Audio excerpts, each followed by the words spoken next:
stumble in the dark. You kept pushing on, but then you went too far. When your ship has sailed and all your dreams are lost, everything is wrong, you feel like it's your fault. Just remember, I will be there for you, baby. Remember, there's nothing out there to get you, don't forget it. When life throws lemons, just call on me. Just call on me. Just call on me. Just call on me.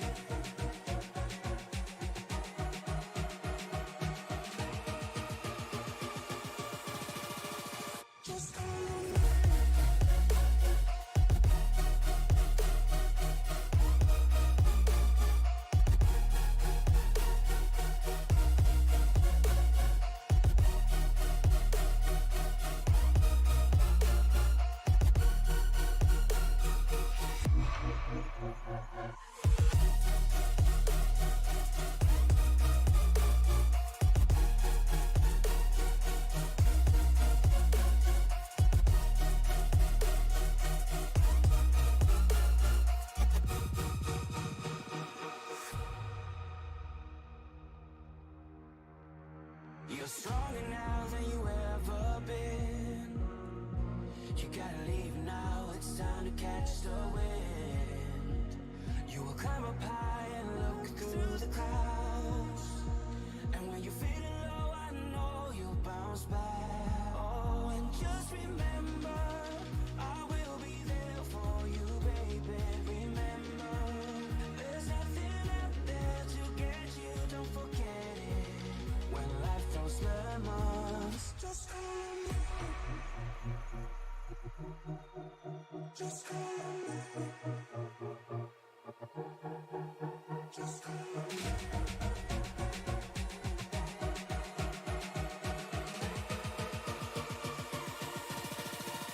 Just call on me.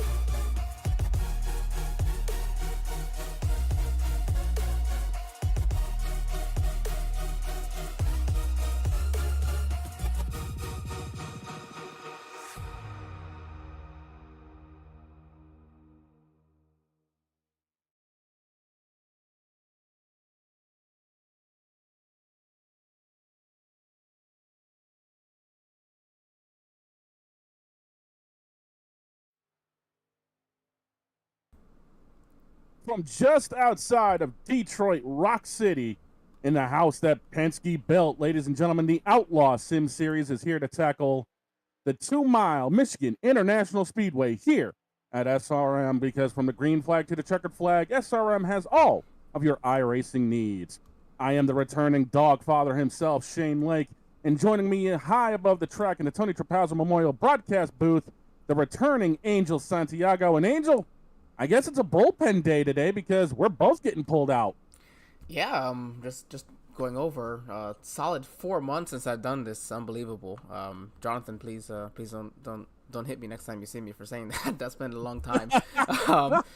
Dearly missed, but hey, we mentally we want to be in the right spot when we're doing this, because SRM is family, and want to treat it right. Want to treat these leagues right. They're putting their time and their effort, their money into having their league broadcasted, and we're grateful to be out here. And I have to say, Trucks in Michigan, I think this is a pretty fun one to come out of the bullpen for. Yeah, definitely, because they're carrying so much speed around this track. You're almost wide open the entire way around here on fresh tires, and even when they start getting a little bit of age to them, all it is just a small little blip at the throttle, and then you're right back on it again. So this is going to be a high-paced, action-packed, 2 heat races plus the big main event for these guys. So it'll be interesting to see how all of this turns out here tonight. Yeah, something I'm not quite accustomed to. As you see, it looks like one of the drivers are blown engine there in qualifying. Um, Yeah, I think he had a little too much on the front end there. something I'm not necessarily used to really is having these heats before races, and I've got the Monday Night League actually that we broadcasted briefly, HTL. They this season coming up, they're introducing heats to the short track races actually, and so I'm a fan of that idea because I think that should help. You know, when you've got 30 something plus, cars out on the track. Today we don't have as many, trucks out there. We got about 16. So I think it's all about just positioning yourself good for a good starting spot, because you can have a lot of drafting go along with, especially in the trucks here in Michigan.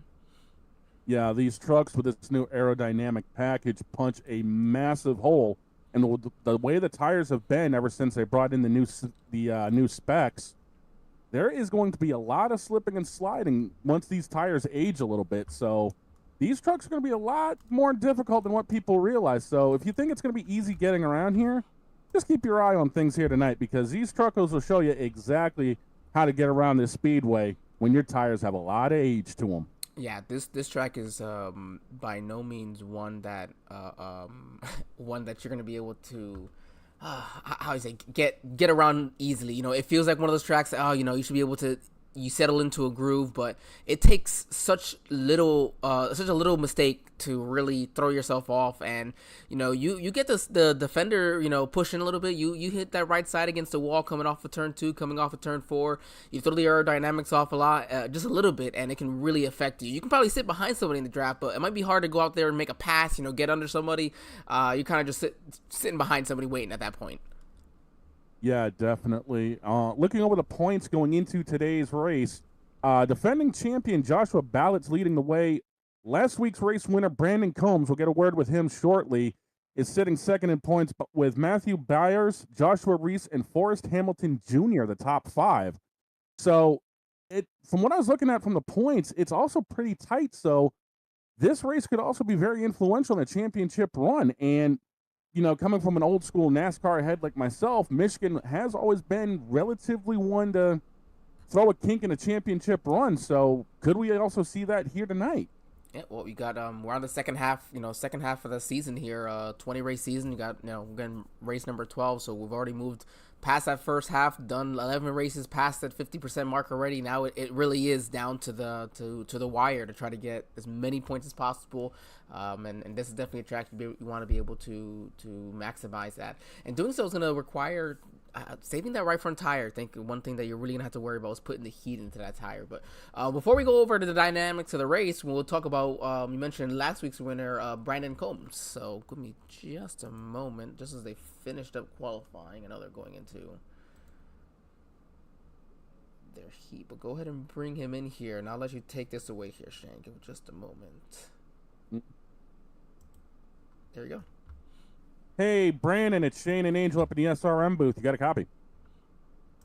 Yeah, I got you. Well, bud, you're coming off of winning last week's race that we were unable to have a broadcast for. So you got a little bit of momentum heading into today. What's your game plan for not just the heat race, but for the feature event? Just try to keep the truck clean, keep it clean, and try to get some good track position here in this heat race. It's gonna be throw them up on the dash for this heat race and see how far forward we can get in 3 laps.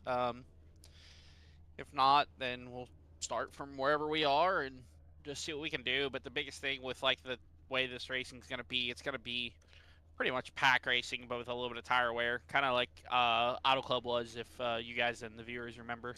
But yeah, I'm looking forward to it. Should be interesting. It was nice to get a win last week at Bristol Dirt and get a win on dirt again, going back to my roots. So that's pretty cool.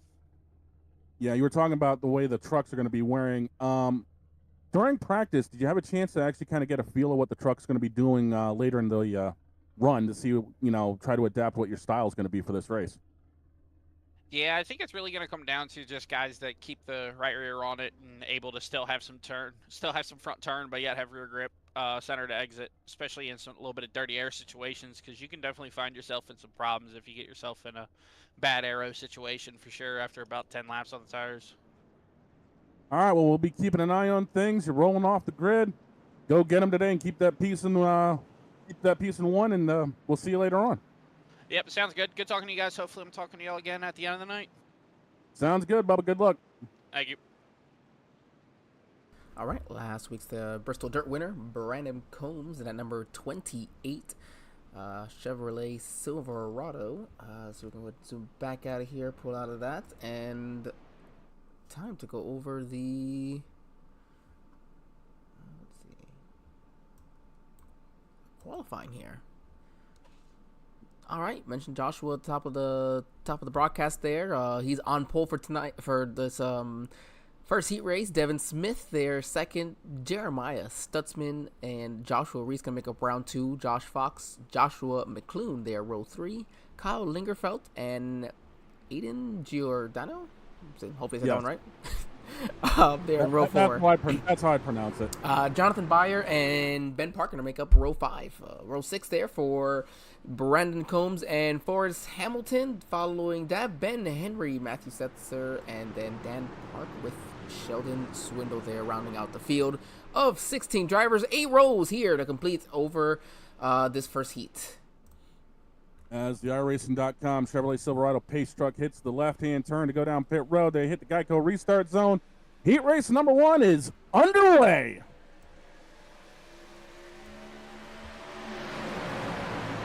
There's all 3 wide already on this initial start. Going to be quick heat races here, 2-mile oval as they go across the line. Across the turns 1 and 2. There we go. Our first mistake already of the evening, Shane. But these drivers are keeping it good. It wouldn't be a return without a little bit of scuff. I mean, I'm learning that with everything I've done these days. Oh, you always got to have something fun here. These drivers are diving it into 3. And what they mentioned, I like, there goes the 6 truck.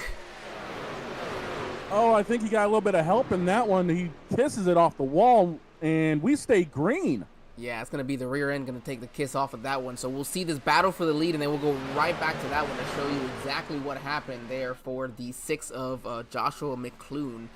Very unfortunate there. They're just about the 3 wide for this lead here coming off of turn 2. That's what I love about Michigan. Oh, he's loose and cold tire. I don't know if he's loose or trying to throw a block. I think it's a little bit of both. I think he got a little sideways coming off of 2 and then just decided to hang a dead left to stuff the momentum, but it didn't work as we're 3 deep going into turn 3 and 4. Look, as those trucks come off of 3 and middle 3 and 4, off of 4 here. Look at them sideways almost. Yeah, it looks like the defending champion Joshua Ballott's going to end up retaining the lead as he's almost in the grass trying to keep the truck on the inside here. I think that's the big thing is everyone's trying to protect the inside right now, and it's going to be whoever can get the second and third grooves working that's going to be very effective, not just saving tires, but keeping speed. Well, I mean, I guess for the heat race, you don't have to worry about saving tires. It's already the last lap of it. Nope. The one of Joshua Reese going to the inside of the 7 of Joshua. So we got 2 Joshuas, but then here comes the one truck right to the front, looking to take this win away. The 95 side-by-side for second. Joshua Reese, though, is going to win this first race. Not by much, though. Now, look like about a truck length over second and third. It's going to be Reese, Ballot, Devin Smith, Kyle Langerfeld, and Jeremiah Stutzman, your top 5. Okay, my heart rate's up. I'm good. We got the first calls out of the way. I'm settled in. There we go. Exactly. That's exciting about these heat races to start off, man. That's, something really interesting to be able to do. We're jumping on board here actually with that 6. I guess it's not going to let us go back to it. Unfortunately, we had to do it faster than that. To see exactly what happened to the 6. It looked like there was a little bit of contact, but I think the 6 was loose going in the middle of 3 and 4. So unfortunately, that means Joshua McClune is going to be starting dead last in this feature. Well, I mean, and again, going so fast before we can mention it, but that's absolutely correct. It is so easy to lose it on these cold tires, and those 3 laps. It's really hard to find a way to push it without over driving it, because coming off of these turns, these cold tires are not going to be happy. No, you're literally counter steering coming off of both corners with these cold tires. Believe me, been there, done that. And it takes usually 5 or 6 laps for these tires to come in. So to run a 3-lap heat race means you're really hoping that the truck sticks for 3 laps. when you look at this here, I know the 71 degrees for the ambient temp, but it is 2 degrees for the track temp. So an opportunity for the track to be nice and hot and slick, so those tires can heat up quickly and hopefully give these drivers. You saw there, 3 laps and still a little bit loose, but yeah, I'd say that 4 to 5 lap mark is definitely where they're going to be finding that sweet spot. But if you get it loose though, you kind of slide any one of those tires, you're gonna be really hurting yourself on that long run as well. Yeah, definitely. With a little bit of cloud cover hanging overhead Michigan International Speedway, the ambient temperature really isn't going to climb all that much, which means these trucks are going to be operating pretty well in the sweet spot today. So this race could be down to who manages their tire wear better. And with it being a fixed setup, that means not only are they only starting with 80% fuel, they got 4 sets of tires in the pits. It's about how much you want to manage this race. And I love that you mentioned, that Brandon Combs mentioned before this race started about the similarities to Auto Club, to California, for those of you that aren't, remember California as is, where Rest in peace, Auto Club. Rest in peace, absolutely. Where they are wide, turns, and you can go to the very bottom down to the yellow line, or you can go all the way to the top up against the wall. Maybe not as much here at Michigan, but you can get a very good run off of that high side. And you see where that rubber's laid down almost. You see that darker part of the racetrack. That is where you want to be most of the run, because you're typically able to save your tires a little bit better running in that rubber compared to running maybe in another area that could be faster. Yeah, well, right now, the 2 trucks are going to have the best there is Joshua Reese and Joshua Ballot. As the iRacing.com pace truck has hit pit road, they have hit the Geico restart zone live from the Irish Hills of Michigan. We are green and gone.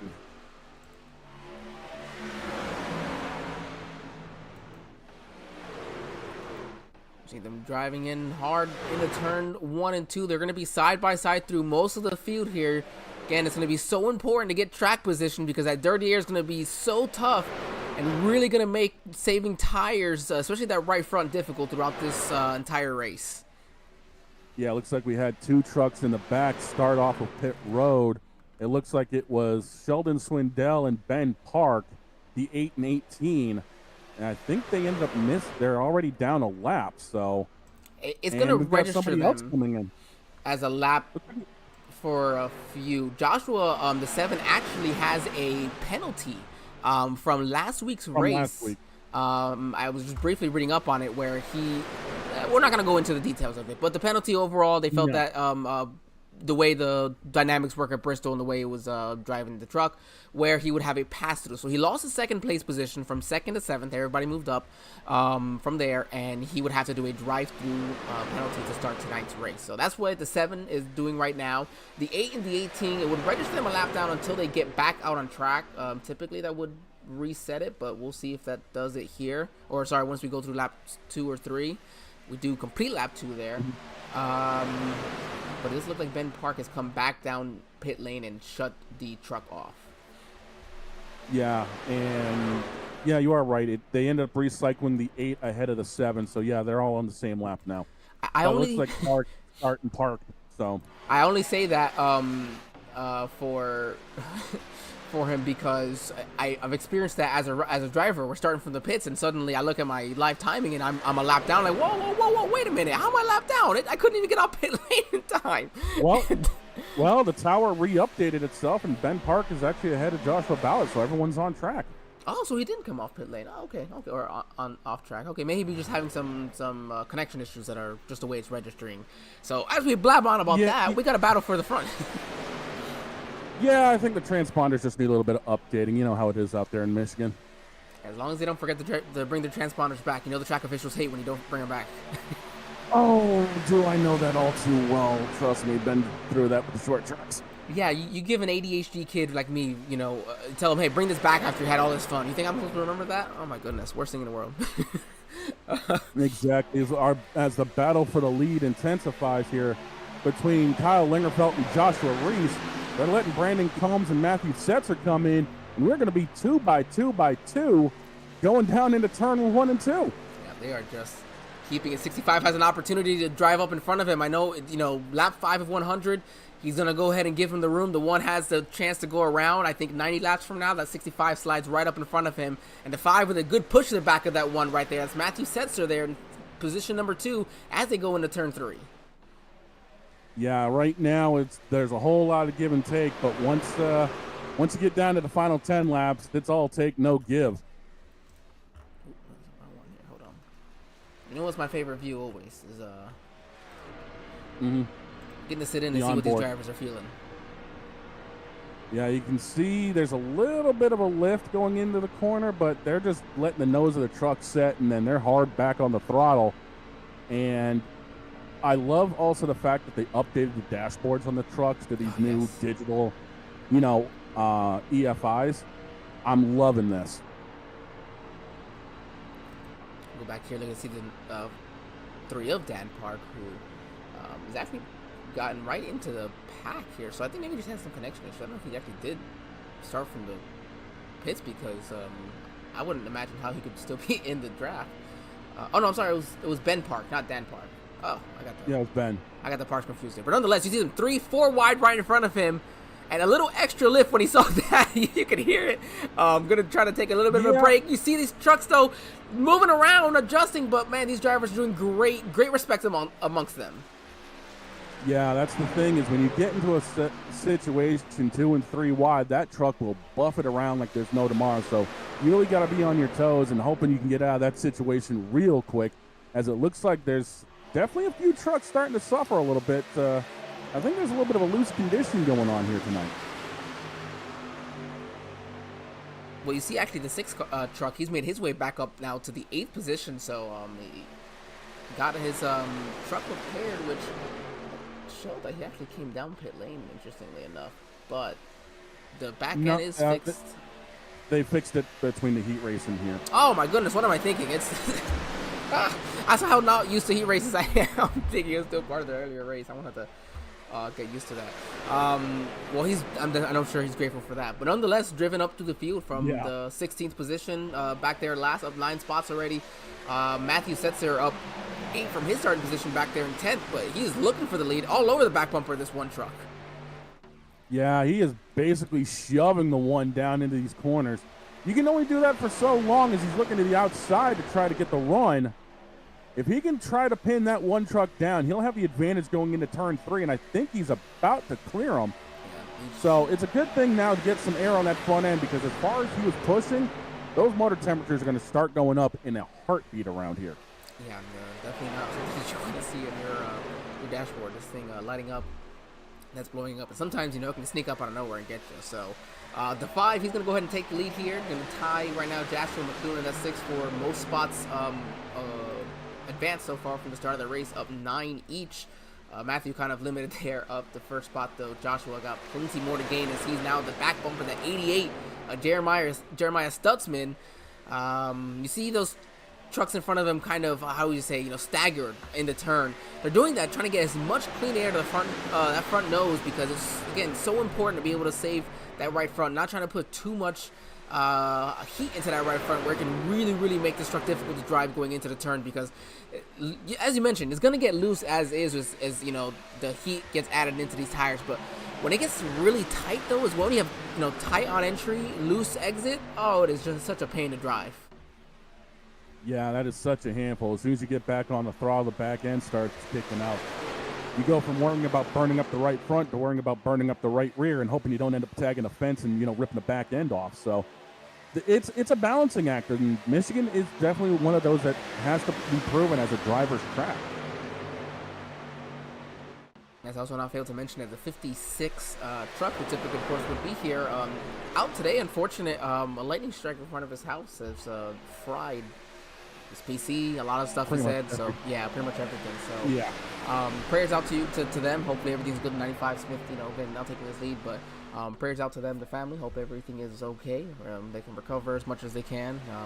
Everybody keep them in your prayers. Hopefully they can get going. And hopefully we can see him back out on track here sooner rather than later. So the 56, why he's not out here. Thanks for joining us, of course, in the stream nonetheless, as we are now 12 laps into this, 12 laps into this 100 lap feature. The 28 Brandon Combs, last week's winner. Now that's inside, trying to keep it there, making that pass for the second position, hopefully.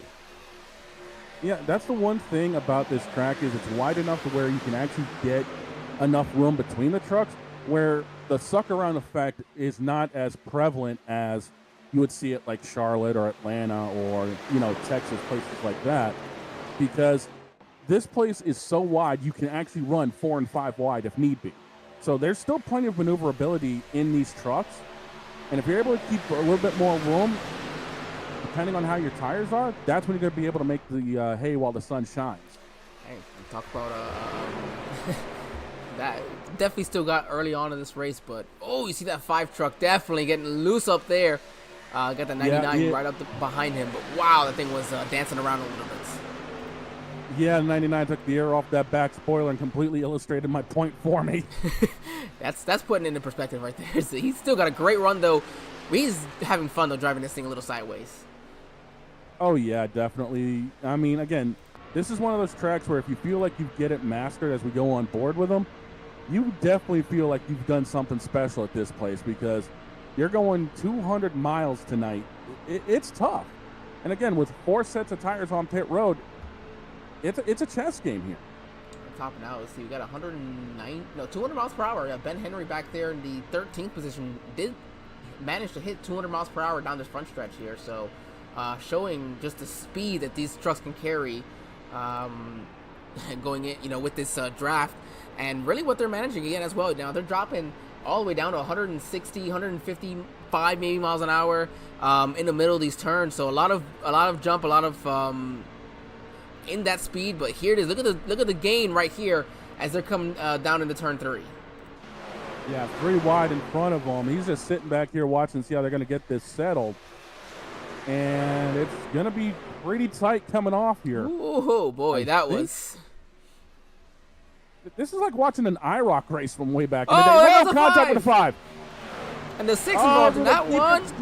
Do they keep it straight? No.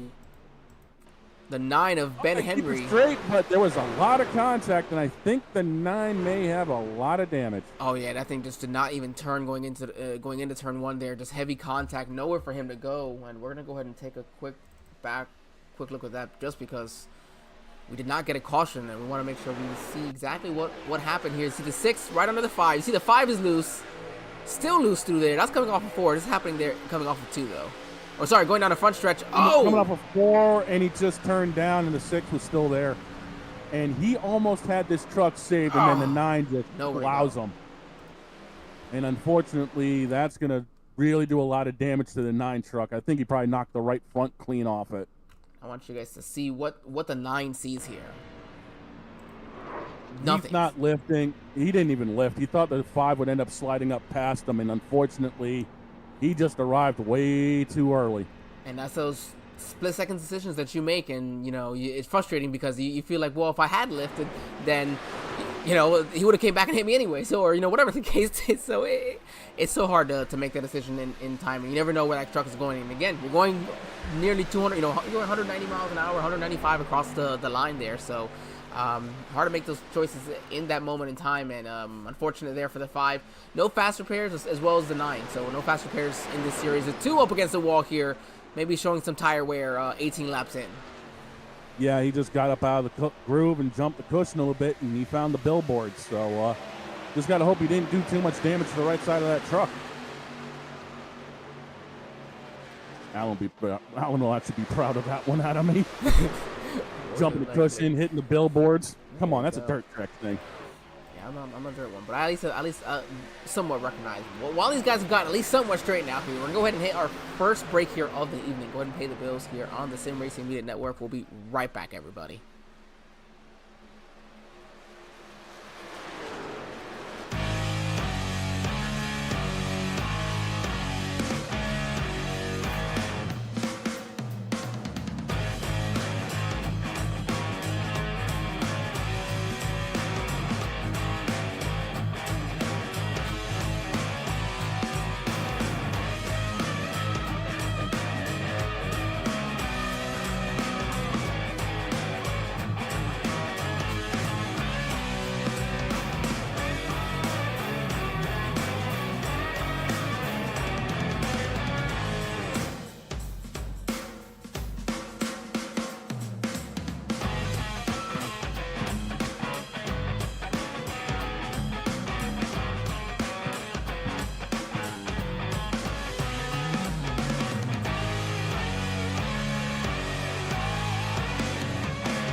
All right, we are back, and well, it looks like we've got our first caution here of the evening. Yep. Just as a couple of drivers that actually, I don't know if they came down pit lane before that, but we're gonna go ahead and check this out. Possibly with the 21 truck. Oh, let's take a look and see what happened. Slides up in a gap, and The 13. he got a little bit of help from the 13. Maybe wasn't having it too much, and 13 hung He there. he just didn't bother lifting. Wow. 13 just drove him around clean. Let's go on board there with the It's Aiden Giordano in the 21 that got hooked. So now we're gonna go on board with that 13, see what it looks like from his point of view. Now we don't get to see what those inputs are like. Oh, so wow. So that's like the he's loose already. Well, I think he got a little bit of contact earlier on the entry. If we back that up a little bit, let's just see watch here. it from going in. All right, right about here. Yep, slight touch right there, and then he just stays on him and just rides him around. But it definitely does sound like he lifts here, but I think it's just there's nothing you can do at this point. It's too late. Because you look right. Yeah. Once he's sideways. Right? Yeah, he's lifting a little bit, Right but there. unfortunately, he's just in no man's land at that point. Yep. Unfortunately, that also looks like it bent the toe on the 13 truck, so It does, he yeah, might you have a little bit of right front damage. And you see that, and that's where that decision comes from. You know, if he had lifted more, gotten out of it completely, which you really definitely don't want to do, but had he done so, he might not have that right front bent in now, especially with no fast repair. Yeah, unfortunately, that's going to be probably end of the day for the 13 because he's still sitting on pit road along with the 5 and the 9. So a lot of long repairs coming right now early on tonight. It does seem so for those, at least for these drivers, as we start off now completing the first, let's see, 20% of this race here now. So we're gonna go ahead and actually that was well, we took a commercial break maybe just a couple laps early, but we're gonna go ahead and go to our first partner here with us with Premier Setup. So we'll be right back, everybody. Just a brief moment. You know, we're going side by side. We'll be right back before they get away.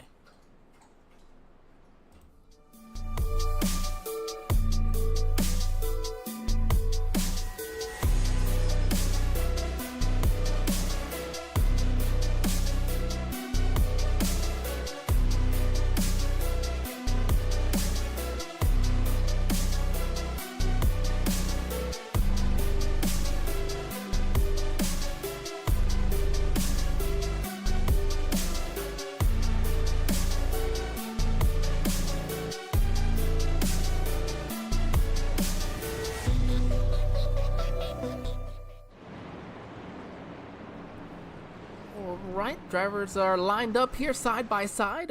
Pace truck is going into turn 3. We are ready to go. Green flag racing once again here from Michigan International Speedway for the Outlaw Sim Series as we are in round 12 of their 20 round championship. And right now we got 14 trucks right on track. We're getting ready to go green flag here with Shane. Devin Smith and Brandon Combs are your front row. Jeremiah Stutzman, Joshua Reese, row 2.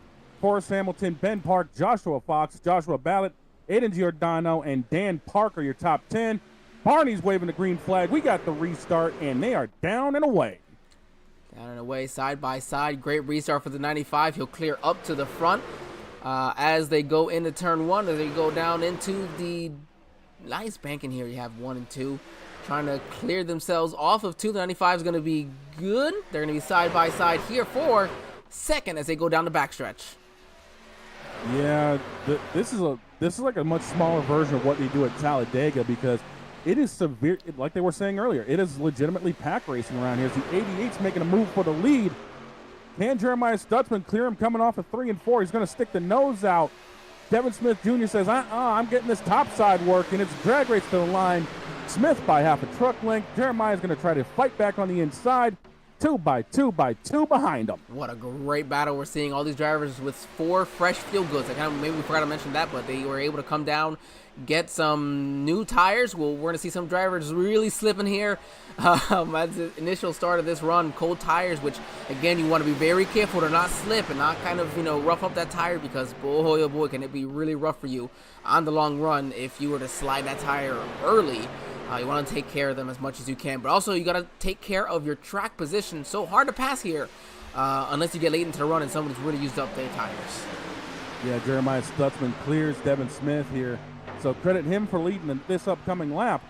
And it looks like Devin just tried to get underneath that back bumper, get him loose going into turn 1.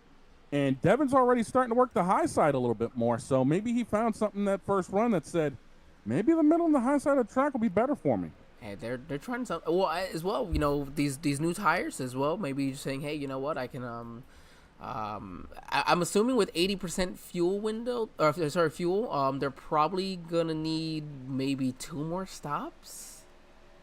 Yeah, roughly, because you're looking at normally it'd be a 50 to a 55 lap window on a full tank.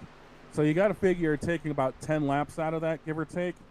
So 38 to 40, I would say, on fuel. All right, so I'd say 1, possibly 2, depending on how things go with the tires. And just like that, on this 5th lap of this run, really, since we went green, more than half the field, their fastest laps here of the day. Yeah, a lot of these times are actually way quicker than what we've been used to seeing. Jeremiah with a 39.72. 39.83 from Devin, a 39.82 from Forrest. And Devin Smith goes personal best and race best as he gets into the lead at a 39.68. Wow. So these guys are cruising right now.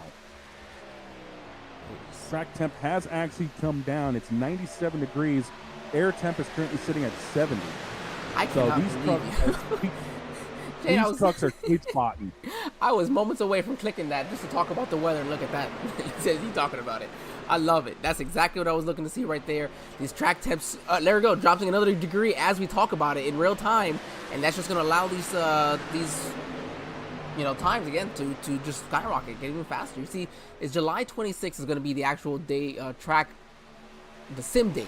So it wouldn't be as if they're racing today, but a couple weeks ago, where it was warmer. And day goes on, and it seems at the very least with the cloud coverage, they're able to get that track cooled a little bit.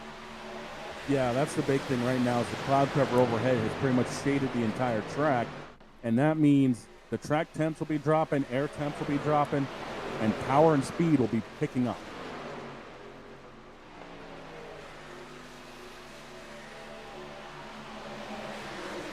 Taking a look at some of the speeds right now, you're looking at guys hitting 198, 199, 200, 202 out of some of these trucks. Ooh, boy. They are hauling right now. They're making work where they can. We got a nice little kind of battle here in the 3rd and 4th areas. I say 3rd and 4th there, kind of like a 3rd and 4th section of the kind of the second half of the field where you're kind of dividing it up into 4s from what we see. And nice battle back here. Everybody just trying to jockeying for position, but still in a nicely tight pack. It seems at least this front 12 drivers. And then you got 3 more behind here on the lead lap, and then Ben Henry, who's off the lead lap. Matthew Seltzer back out. So everybody, at least all 16 trucks, still on track. Maybe just a couple laps. 3 laps for Henry, 6 laps there for Seltzer. Yeah, fixing up some of the damage. They're just out there getting points at this rate because they know their day is pretty well done. As the battle up front continues between Stutzman and Devin Smith, it seems like Devin's able to get down into the corner a lot better, but Jeremiah just pulls him center off. And there's nothing really you can almost do about that either. You're stuck there when you don't have that. 95 is kind of almost looking for some help behind him, almost, it feels like, because that 88 just carries the outside well. He's willing to give the 95 the inside there because he knows that he's not able to carry that momentum. You see the 95 now trying to get to the outside of the 88, but the 88 is going through 1 and 2 very, very well, and I think it's what's keeping him up front right now. Yeah, he's got like a 10th or 2 on the 95 through 1 and 2, and that's where he's able to kind of compensate for the fact that he might be a little bit weaker in 3 and 4, but you know, he makes 1 and 2 look so easy that he can afford to have a little bit of a weaker 3 and 4 and still have the lead at this point. He's a 7 truck of Joshua. How do you say the last name? Ballier? Yeah, I think so, something like that. Ballat, yeah, Ballat? something like that. All right, hopefully I say it right. Joshua, nonetheless, and him now, Brandon Combs in front of him, Reese behind him, and Dan Park right behind Reese. You know, putting their fastest laps here, 10 laps into this run essentially over the last lap or two.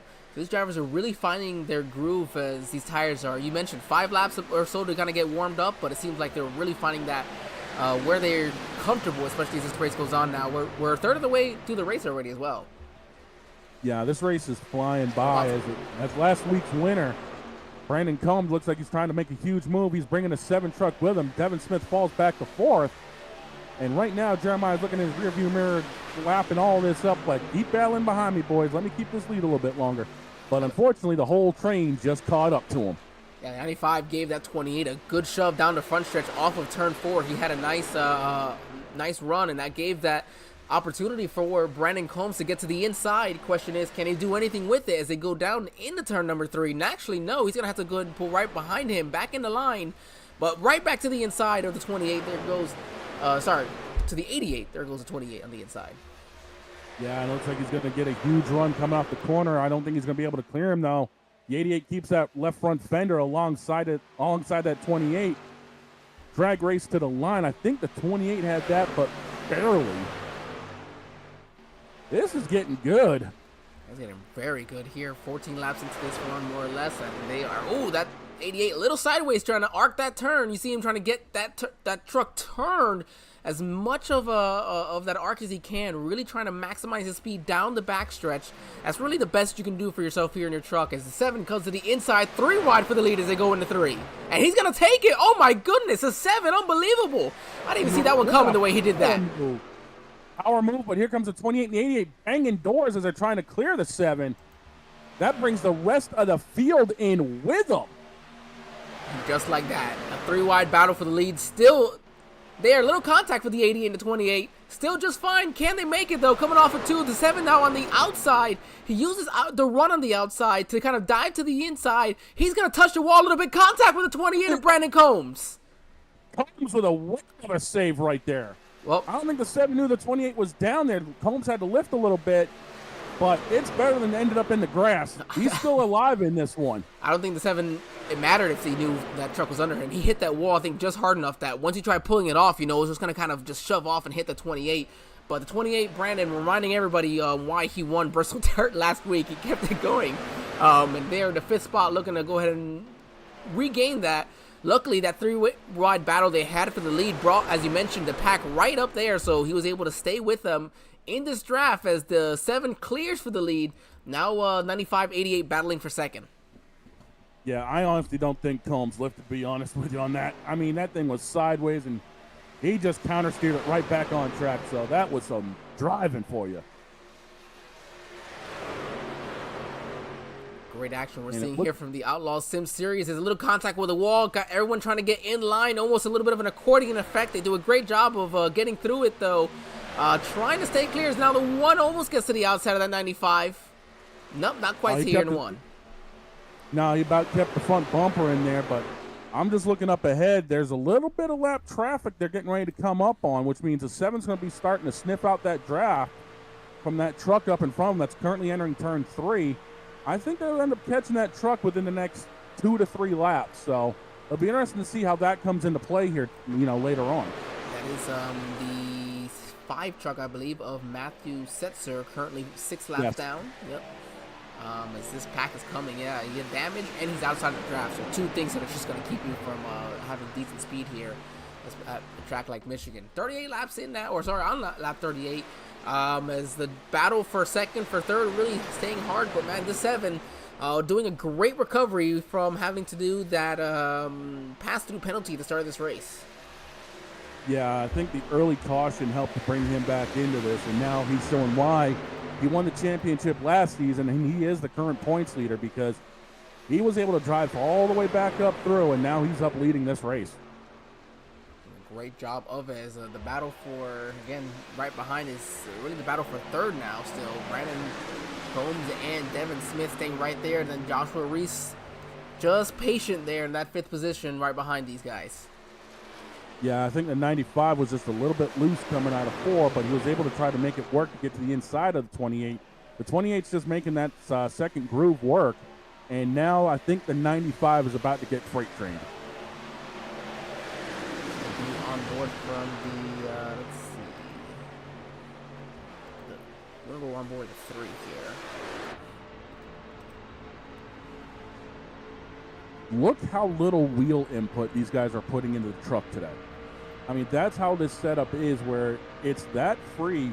All you got to do is just barely move the wheel, and the truck is rotating. Man, that sounds like fun.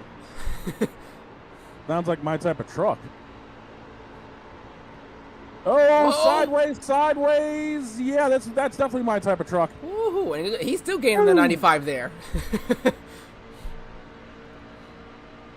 Ooh, that's a quick way to heat up that right rear tire. I think he still had the truck on his tailgate there that got him a little bit loose as well. So, oh, the truck behind. Look at the right front on that.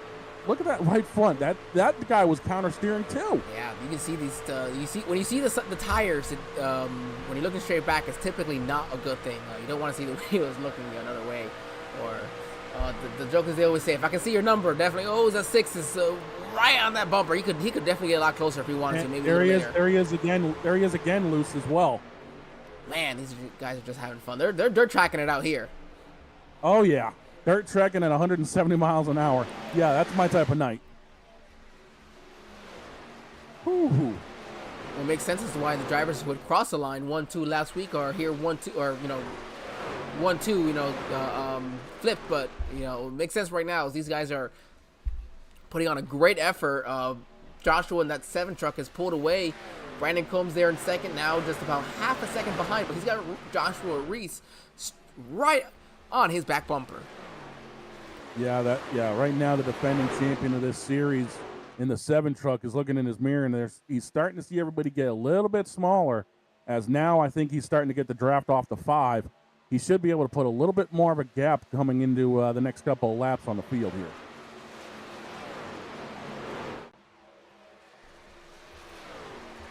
The other big thing I'm noticing with the 7 truck is he's able to hold the bottom just a little bit better than everybody else. So that also tells me he's been taking care of his tires. So whatever the setup is underneath the 7 that everybody else also has, again, this is a fixed setup league. The 7 has been able to adapt to it just a little bit better, and he's found something that's made him just that little bit quicker here tonight.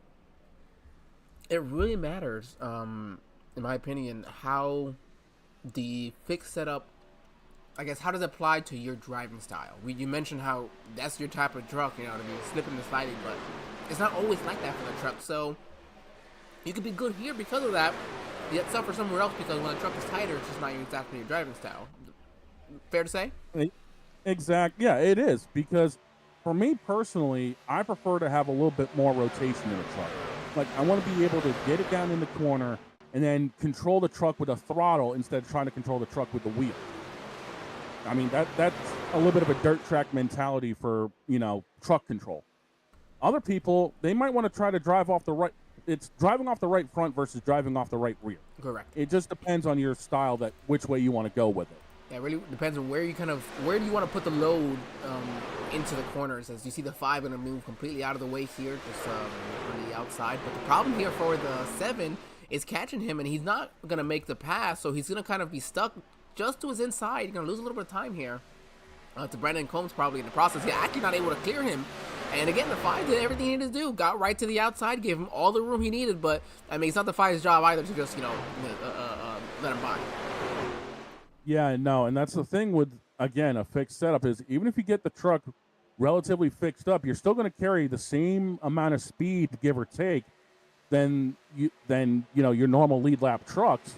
So that's what makes it difficult getting around them is at the same time of them being a few laps down, they're carrying the same speed. So it's almost like having another battle that you don't need right at that time when you're trying to get around them.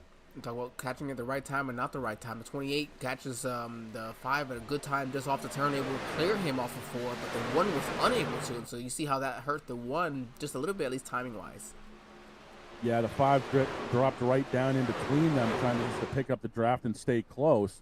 And unfortunately, that split up the battle for second place, as we've got 4th place through roughly about 12th side by side behind them.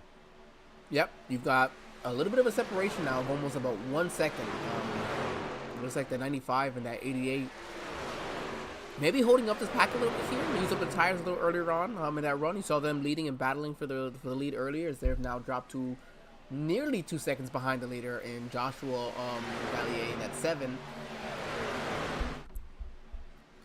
Yeah, right now it's about a 1.8 second gap between Josh in the 7 and Devin Smith in the 95, first to fourth, and it's just grown to about 1.9.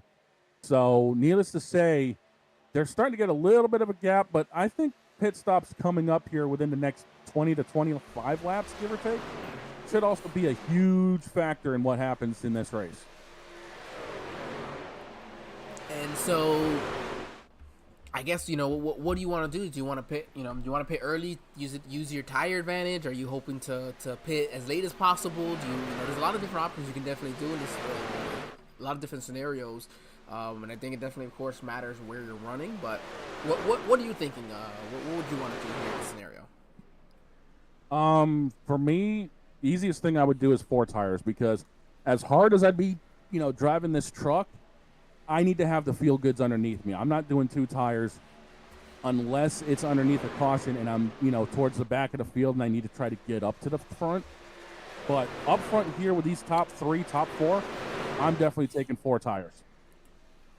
I think the 5 has done a pretty good job now that he's been in the draft to stay with these drivers. So, holding on pretty well now. He's staying in the draft. Looks like he got at least overall damage-wise fixed up. Unfortunately, though, 7 laps down, not really going to be able to recover from that. So he's really just hoping for, some misfortune for some other drivers. If they're out of the race entirely, he can hopefully gain a couple of spots. But that's really where it is for Setzer. Henry's going to be a little difficult. I don't think 3 laps either is going to be possible. This doesn't seem like it's going to be reality. But you see here that the 5 kind of pushing that 28 of Combs, giving a little bit of the drafting help down the backstretch, trying to get to the inside of that 7 truck. They're going to be side by side as they come to the line. The 7, I do believe, though, will lead this lap. Wow, though, right up on him. This is the closest we've seen this battle here for quite a few laps as they cross the line. We have just over 50, or just over the half of this race to go. 51 laps left. Look side by side. Combs trying to get this lead back from Joshua. Yeah, Josh slide up in front of him. Work. Crossover. Slide job and a crossover from Josh. He's going to try to make the inside stick through 3 and 4. What a power move. He does. The 28, though, is just going to send it, though, in the middle of 3 and 4. He's going to carry the speed off of 4. Does it stick? Oh, the 7's coming down pit lane. This is where the strategy is. The 95. 95 goes in hard and hits the wall. Oh, my God. That's going to bend the nose up a little bit. Yeah, it's going to hurt a little bit dynamic. Actually, doesn't look too terrible. He might have slowed it down enough. Yeah, it might have been a little bit of a kiss. He probably just scraped a little bit of concrete off it. Maybe 10 seconds of damage, if that. Yeah, maybe. That's still going to be 10 seconds. Sit there. Yep. Yeah, that's going to be 10 seconds he didn't need. No, and because if you're not already dealing with it on pit lane, then you're going to deal with it, of course, on the track if you're not right up behind someone. So, with this, though, putting them, giving me about 30 laps. As you see now, the leader's coming down pit lane. Nobody else is looking to stay out a little longer. Let's see the 65. I don't know if anybody can even stay out longer. No, I think everybody's come down pit lane here. This was a Talladega-esque pit stop cycle.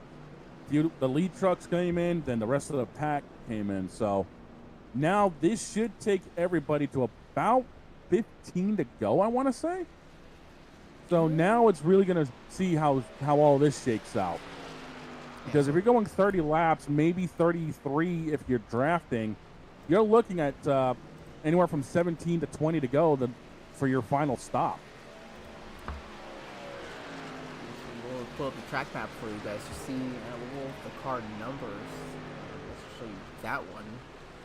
So you see the 7 going into turn 1 there, going through 1 and 2. So he's got the lead coming off of 2. Do you see the gain that he had coming in a lap earlier? Even though he wasn't necessarily in the draft, but those tires, they paid dividends for him. I'm going to give him a 2.3 second lead there over Ben Park. Ben Park actually pit on lap 49. We may have missed that one earlier on. So that would be for Brandon Combs.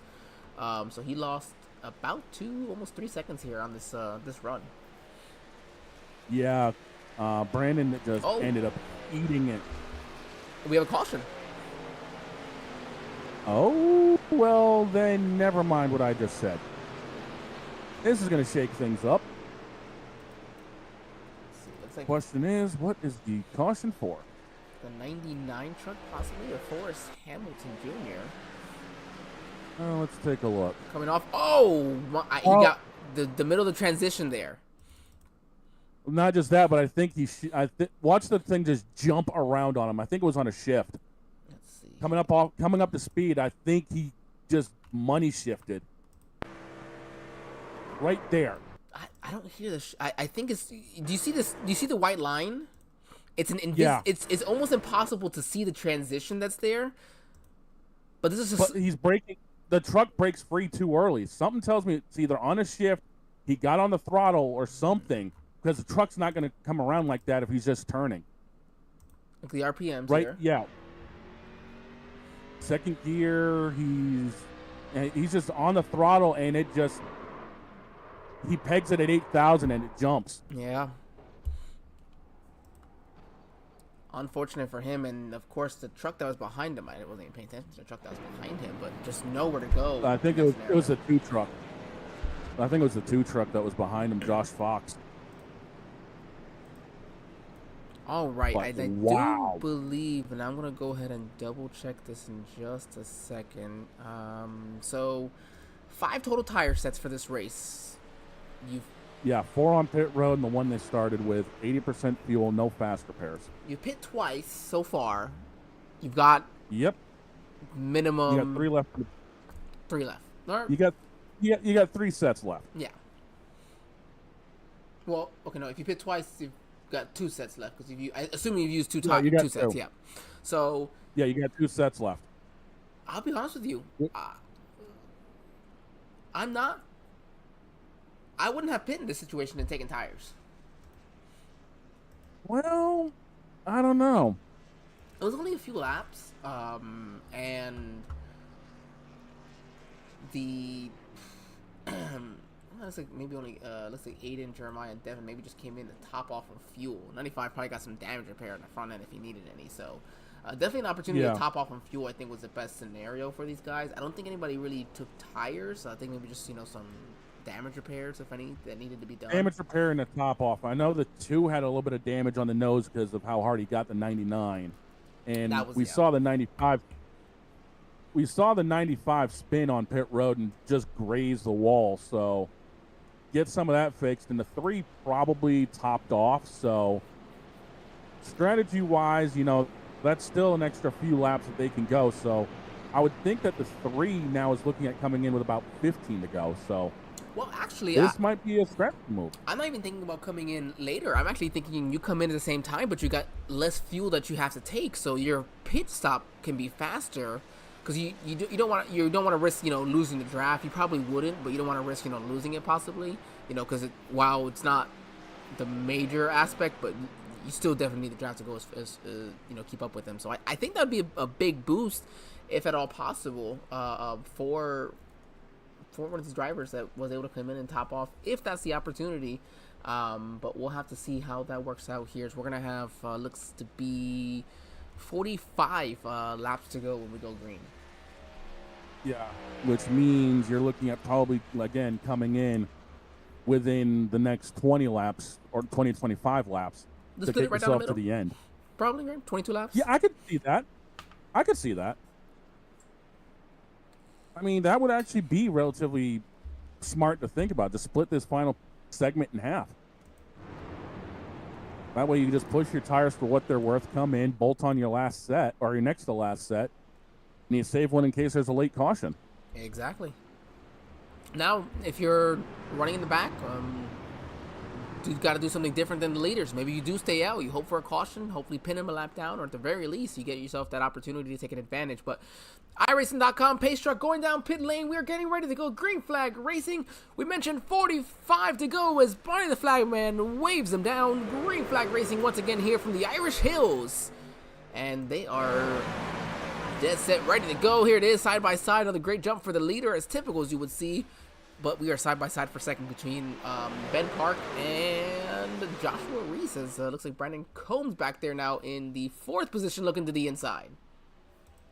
Yeah, Ben Park up 6 positions in that 18 Interstate Batteries Tundra. He is all over the back bumper of the 7 right now, trying to make hay while that sun shines. But here comes last week's winner, Brandon Combs. He's up 4 positions from where he started earlier tonight.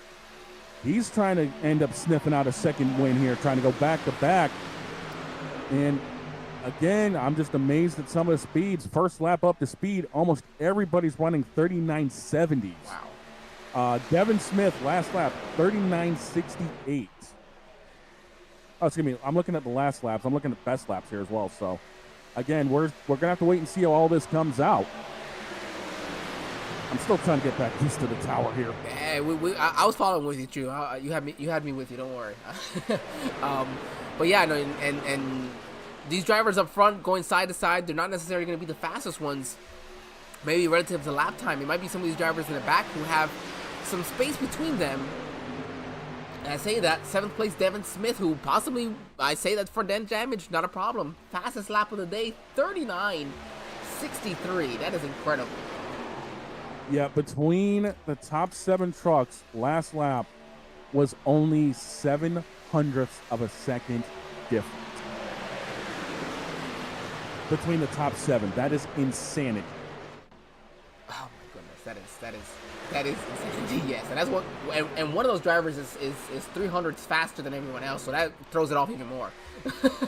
Exactly. You That got just 6 of them tells you within how- 4. Yeah, that just tells you how tight this field is tonight. Dan Parker, 39.54. Unbelievable. This is another 10th on top of that.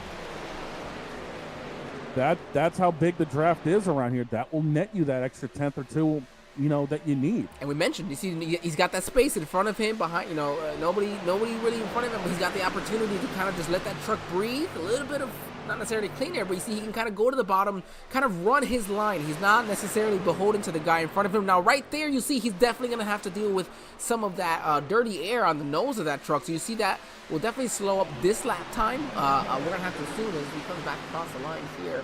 Nope, I lied. 39.50, fastest of the day.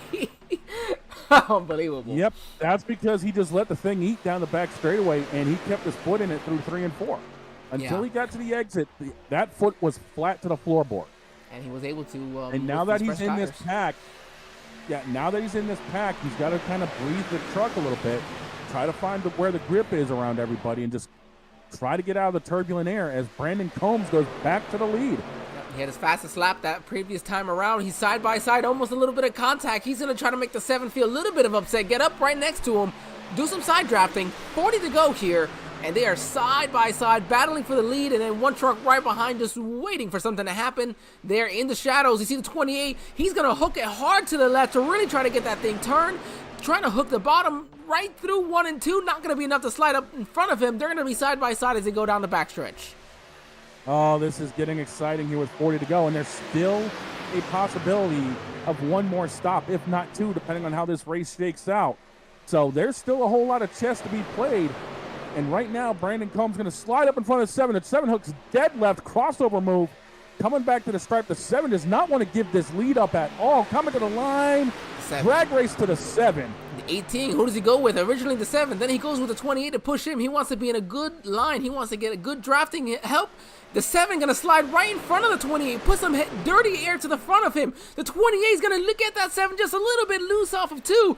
What a great battle we have. It's still 39 to go. We got one more pit stop, as you mentioned, between these 2 drivers. I guarantee you the way that 7 slid up, the 28 scraped some of that wrap off that 7 because he was all over the back bumper. I read somewhere today on an Xfinity wrap costing nearly $2,000 if you think about it. So that'll maybe cost him maybe $20, $30 of wrap right there if you think about it. If he's gonna slide up in front of him, the 28 gonna lead that lap. Oh my goodness! Door-to-door contact between the two of them. Haymakers are being thrown tonight. I'll tell you, this 18 has the best seat in the house. Oh, contact! Yeah, he just weirded, well, more contact between the top two in points. The dogs are getting it tonight.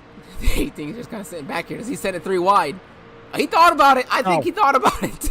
He thought about it but said, nah, son, I don't want to get mixed up in this. If those two wreck and take me with them, it's going to be carnage. As the 7 gets a little bit more of a side draft, once again coming down to the start-finish line. I told you, this 18's got a great view. We're just going to go ahead and sit on board with Ben Park right here. Give a shout-out to this Interstate Batteries truck right now. He's got a great view of this battle for first and second. Boy, does that the 7 just sent it hard on the outside. He is sticking it there. He's going to slide up a little bit. Can he stick? The 28 is going to come up right next to him, use some of that side draft, and that's where you see the 28 is able to stay with the 7. 7 sends it in so hard into the turns that he's not able to use the momentum as much as typical where he would clear him, but he's able to stay with him. The 28 sends it. The 7 now back to the inside for a crossover. Oh my goodness. I told you, this is a great view there. I almost couldn't pull out of that. 7 leads that one. Yeah, Josh leads that one, but not by much. And here we go again. I guarantee you these guys are having fun right now. 28's going to get to the right rear taillight of the 7, try to pack the air. They get some loose. Here comes the 18. 7 had to get out of the throttle. 28 gave him a little bit of a love tap. Yeah, he gave him Everyone a break. keeps it straight. Yeah, if this was 5 to go, I guarantee you he wouldn't have cut him slack. I would not have for sure if it's 5 to go. I'm driving through him, but yeah, the 28 does a great job there. Oh, the 28 gets contact with the 18. Oh no, it's going to be an accordion effect. The 18 can save it. Can the 28? Oh, they're all wrecking in front. The 95 is sideways, but contact for the 95 and the 88. Yeah, that's going to hurt. That's got to be a caution. The 28 saves it. Doesn't look like any damage to him. Oh my goodness, you talked about the haymakers that were thrown. God. The way that racing was going, that was unbelievable. Wow. Man, I feel like Benny Parsons up here running after a buffet. Oh my goodness, we gotta go back and see this. Of course, we'll give us just a moment. Unbelievable. Okay, this is right where that already happened. Yeah, just back that up a little bit more because the 18 slid in front of the 28. The 28 was already on the throttle, jacked him up a little bit, tried to cut him some slack, and I think the 1 ended up turning the 28, and then it just gets accordion effect. There you go, right there. The 18, and I thought the same thing too. The 18 slid in front of him, but really the 28 is actually just trying to find his way in his space between the 18 and the 1, but the 18 is slowing up from where he's at, and that's what causes the accordion effect. I think I just hit the wrong button. Yep, I hit the wrong button. We're going to go back to that because we're still not done. They are hitting pit lane here, and as you mentioned, depending on where the cautions fly, we will still have another round of pit stops. Yeah. Excuse me. And right here you see the 28 gets the left front headlight underneath the 18. He's on the throttle trying to get around him because he figures the 18 is going to slide up the track, but the 18 holds steady.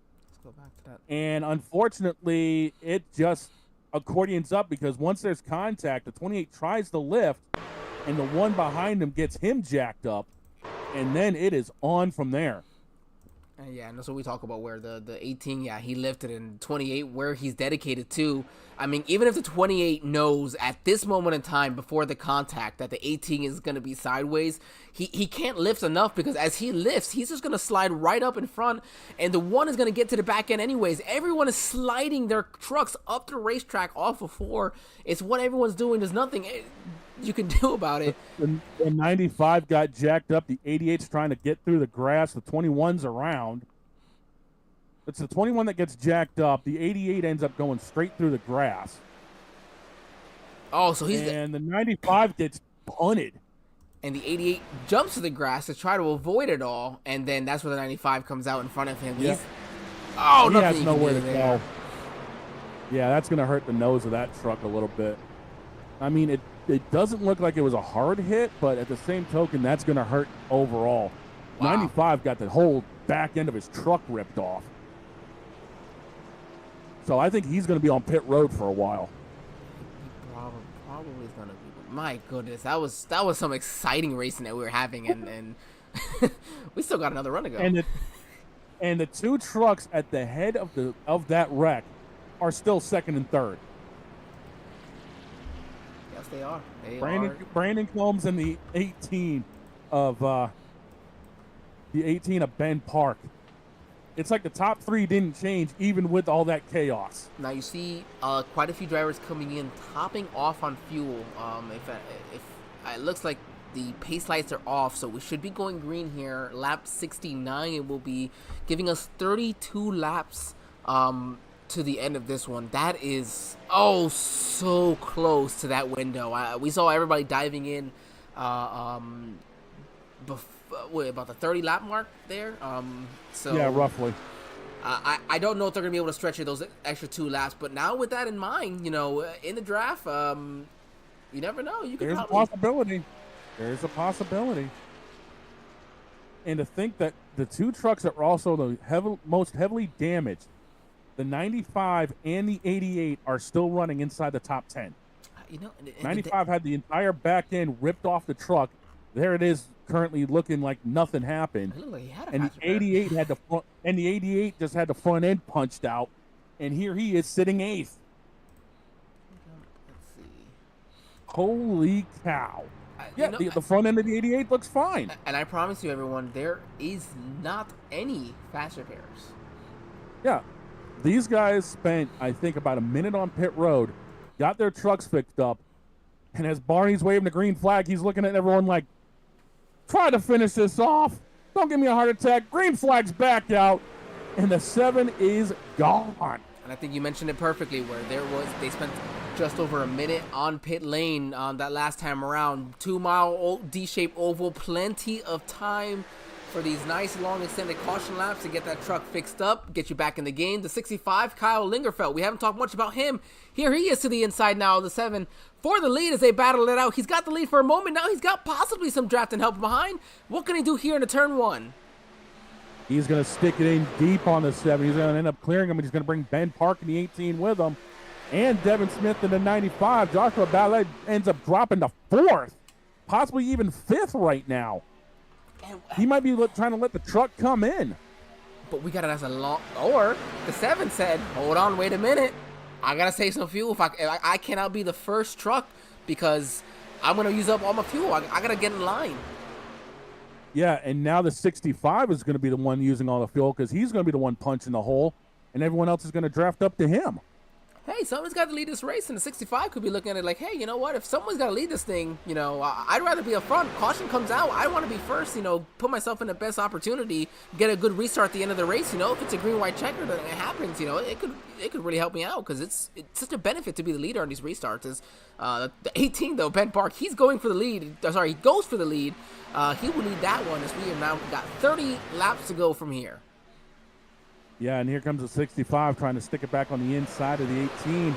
18 partially closes the door. He's going to hold him tight. He's going to get loose. Drifts up in the wake. Yeah, he just gets up there and gets loose in the wake of the 18. And the whole rest of the field is scrambling behind him. Here comes the 95 who had the tailgate ripped off that wreck. He comes back fighting like mad. And Brandon Combs, fastest lap of the day for him, running back in the 9th position. As a complete change of swap, I'd say, of where we've had drivers running from the front to the back now, back to the front. And with 29 to go, they're putting on a show here, side by side. If it was maybe 5 to go, I definitely know we'd be seeing them 3 and 4 wide, using every bit of the real estate on this track that you mentioned at the start of this one. As they are just about using it off of 2. Yeah, I'm looking at these lap times right now, and we have slowed down 0.3 to a half a second a lap, so there is a little bit of fuel saving going on. I mean, it doesn't look like much right now. You wouldn't say that, yeah. Yeah, looking at this race, you wouldn't say there's fuel saving, but believe it or not, there is a little bit going on. So there might be trying to play it out to where that was their final stop that they just had. They're trying to make you look bad when you mentioned earlier they could possibly have those 2 depending on what happens, and they're saying, nope, Shane, we're not going to have those 2. We're only going to have 1. Or that's why I'm in the broadcast booth and no longer behind the wheel, at least right now. Or at least the case of I'm gonna run it until it's dry. I'm not making that second pit stop. It's gonna be the final one. Exactly. And trust me, Michigan has been known to be a fuel eater. Just ask Jimmy Johnson and Greg Biffle. Oh my goodness! I was just about to say Mark Martin, 2009, definitely would be the guy to say that. Was not one to always like fuel saving, but that was one that it worked out for him in his favor. Was working out in our favor though. 3 wide right now here as they come across the line. There'd be 4 almost. The 95 could have fitted in there. Yeah, that could have been very dicey to go 4 wide through 1 and 2 because the way it tightens up, I don't think 4 would have gone in there. Man, if you are watching this race, man, if you know a friend that should be watching this race, let us know or let them know. Jump on, join us here on the Sim Racing Media Network. We appreciate everyone who is with us here. Of course, as always, the fans of SRM and the Outlaw Sim Series as the 88 and the 28 contact there. Coming off of 4 as the 65 going to hold on to the lead. Now 26 to go, man. Look at this. We are now just almost 25% of this race left. Just under a quarter already. This is really going to get amped up now. They weren't already amped up before. Yeah, the haymakers were big. That was like, if this was a 15-round fight, that was literally round 7 through 10. We're about to enter the final 5 here now. Yeah, and this is where everybody, you got to save those punches, you know, but you're getting a little tired, and you have to think these are not 100 laps is a lot longer of a race than you would typically have for trucks at Michigan. This is something you see sometimes, even not even 100 laps. You might even see for a cup race sometimes. You know, in regards to leagues at least, because 200 miles is usually the what you would see if you're going to see it to a cup race. But trucks usually less. You see the 5 up in the wall a little bit there, in the 1. He's off the lead lap still, but yeah, these guys are definitely putting down some great pace right now. Still though, decent amount of this race that they got to get through. Got to still be there mentally and physically. To think that we've only been at this feature now literally 1 hour, and we've got under a quarter of this race left. I mean, this is a normal distance for a truck race here at Michigan for the actual Craftsman Truck Series. And here we are with 24 to go, and still, you know, no determination on who's going to win this thing because the lead has gone back and forth like a hot potato. Yeah, anybody that's on the lead lap right now is essentially still in contention to win this race. You know, you say that specifically. 88 in the fence. Oh. 88 just grabbed the fence. Man, I don't. Hard to tell. He, I think he got on the throttle and it just kicked sideways on him because he grabbed it partway down the straightaway. Let's check here. What is the? Does it look like it's? It looks pretty straight to me. Yeah, he caught it with the right rear. So I'm thinking the way he caught it probably is fine, but you know, that's just something to keep an eye on if it happens again because he's fighting that thing underneath the 95 right now. And you look down, you look at his feet, you can see that the throttle, you can see that moving there, how much he was trying to adjust, how much throttle you see him moving up and down there, giving it 95 to the inside of the 28. Great view we have on board here from this number 88 truck of Jeremiah Stutzman as he is just, whoa, boy, that 28 in front of him, 95 almost had a moment. Yeah, 28 looks like he definitely got loose coming out of turn 4, chased it down. 95 reacted by hooking dead left, just about put himself in the grass as the top 6 trucks are battling for this win right now. To think that those 2 trucks right there, the 88 and the 95, were badly damaged in that wreck, and they're still doing this. That's insanity. These truck mechanics came out to play today. That's what they did. They got the trucks fixed up pretty good. They must have been bringing the 20-pound sledgehammers because them boys got those trucks fixed up. Now you have to wonder. Looks like a 2 truck the problem. Yeah, I don't know. Is he on major fuel conservation mode or? I think that he can only be so far back. I mean, before it doesn't work out. I mean, granted, they got to come down pit lane. 7 seconds isn't going to hurt you there, but you also have to wonder if anybody in front of you does save, you know, enough. Now we're gonna go over the 21 truck, Aiden Giordano, the 6 Joshua McClune, the 1 of Joshua Reese. 3 Joshuas are right next to each other, 6th, 7th, and 8th. There's a whole lot of Joshuas in this field tonight. The 8 truck, Sheldon Swindle, and then the 3, Dan Park. Those are the trucks that came down topped off on that last caution right before we did come back to go green. And so those are the ones you can be paying attention to see if they can make it on fuel to the end of this race. Let's see here. 20 to go, though. It's going to be such a stretch to be able to make it. And then I think that's what the 3. I think what's happening, sorry, for the 2. I think what's happening is that everybody here has realized, over this run, okay, I'm going to be 2 laps short. I can't make it. Just keep on going. We're going to see what happens. And the 2 is in a situation where, you know what? If I just keep doing this, I know I'm not in the pack, but if I keep doing this, I might be able to save enough, and hopefully it works out where everybody pitting, even if they're taking fuel only, he'll be able to still surpass them on track. So it's going to be one of those things where, again, Josh wasn't running up front. He wasn't having one of those up front days. And again, involved with the 99 off pit lane coming off of the green flag stop. So you got to do something different. Yeah, right now I'm looking at the lap times here on the tower, and they have checked up the laps by about a second a lap. So they are definitely saving right now because everyone's right within a 40-50 to a 40-70. And some of these people behind them, the 9th, 10th, and 11th here, are running nearly 41 seconds a lap. So there is a little bit of fuel saving going on, it seems like. Oh, the 8th truck, Sheldon Swindle, he's coming down pit lane now. Let's see, with 18 to go still quite a bit. This isn't necessarily halfway through the run. Let's see, is he going to take tires? He might. I think the strategy here is get a set of tires, fill up as far as he needs to, and just gun it. Let's see, right side. I mean, we see, and there's side. the left side. He's getting all 4. Now, granted, he's going to go a lap down, but he's going to be able to push this truck the rest of the way, while everyone else is going to be circulating within a lap to within a second to a second and a half slower. So he's going to be able to motor around these guys, especially if they're on pit road here shortly, or if they're just saving. The question is now, who's going to be the one to run out of gas first? So maybe I think the A is making the decision that I've done before, where I said, okay, I'm looking at this. Look at how many drivers are out on track on the lead lap. Where have I been running? If I know for a fact I can't make it. I know there's a lot of drivers who are trying, who are probably not going to make it either. I come down, get filled up with what I need to, 4 fresh fuel goods, go out there, run as hard as I can for those final laps, knowing exactly I can run faster times than they are because they're saving. And if they do run out of fuel, I already know I'm gaining those spots.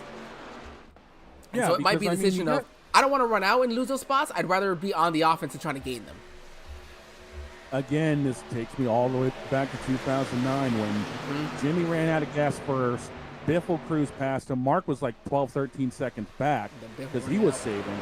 Biffle runs out down the back, and here comes Mark flying up at 185, 190, and ends up taking the win. So it is possible to drive back up there because, again, it's a 40 to a 41-second lap right now. If you're turning it in mid-39s, you're going to be able to make up a lot of time. Also, depends on where you run out of fuel on that last lap. Running out of fuel down the front stretch, coming to the checkered, you might be somewhat okay depending on where you're at. But anywhere else, it's a 2-mile oval. I mean, you're going to lose a lot of time. I wonder where do you not make it? I think if you run out of fuel coming off of 2, can you still make it all the way around?